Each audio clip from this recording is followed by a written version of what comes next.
Dadaanan naman tayo guys sa tulay na kinakatakutan ko. So, welcome to San Juanico Bridge guys. Guys, dito na tayo sa gitna ng San Juanico. Yo, what's up guys? X Morris here. So, guys, una sa lahat, good morning. So, ngayon nandito tayo sa Maharlika. So, pupunta tayo ng San Juanico Bridge. So, ayan, ganun pa rin guys. Kasama pa rin natin sila Mang Kanor, si Marco the Great dahil Sabado ngayon.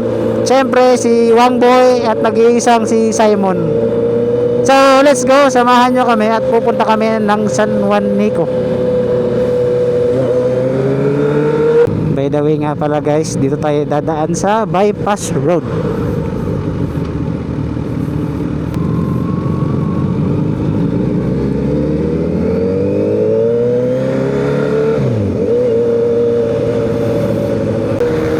So guys, ang San Juanico Bridge kitang kita na rito.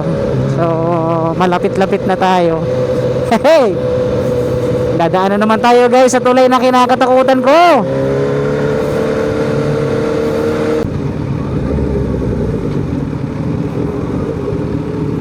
So guys, Marco the Great, siyempre si Mang Kanor, si Wangboy, siyempre si Simon.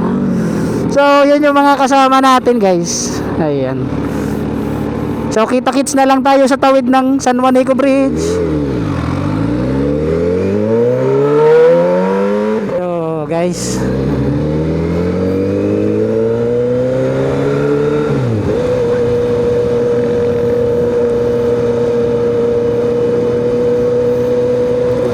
Ito na, Leaving Tacloban. So, yan, tatawid na tayo ng Samar. So, ito na ang mga kasama natin. Guys, ang San Juanico. Guys, dito na tayo sa gitna ng San Juanico. So, narating na natin yung pinakatuktok niya, no? Ito yung makikita natin view dito. Tapos makikita natin yung mga bundok doon. Ayan, tapos may mga ano pa guys, so parang isla-isla sa baba, oh. May mga nyog. So, ito yung kinakatakutan kong tulay sa lahat, guys. Oh, guys, 'di ba? So, welcome to San Juanico Bridge, guys. So, guys, mararating na natin yung dulo ng San Juanico Bridge. Itong kabilang dako niya. Ang San Juanico Bridge ay may habang humigit kumulang 2.16 kilometro at nag-uugnay sa Tacloban City, Leyte at Santa Rita, Samar. Binuksan ito noong July 2, 1973 at bahagi ito ng Maharlika Highway o Pan-Philippine Highway. Isa ito sa mga pinakakilalang tulay sa bansa at naging mahalagang daanan para sa kalakalan, turismo at paglalakbay sa Eastern Visayas. Habang nasa gitna ng tulay, mapapansin ninyo ang napakagandang tanawin ng San Juanico Strait.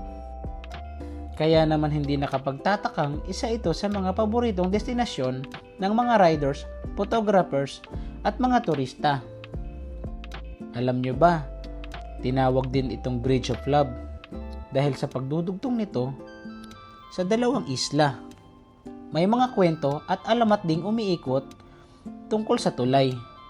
Pero ang pinakamahalaga ay ang naging malaking ambag nito sa pag-unlad ng Samar at Leyte sa loob ng maraming dekada. So guys, ito na. Papasok na tayo ng Tacloban.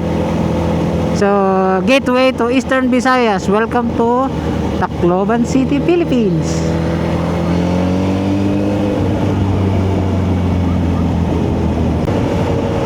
So ngayon guys, diretso naman tayo sa MacArthur, Leyte.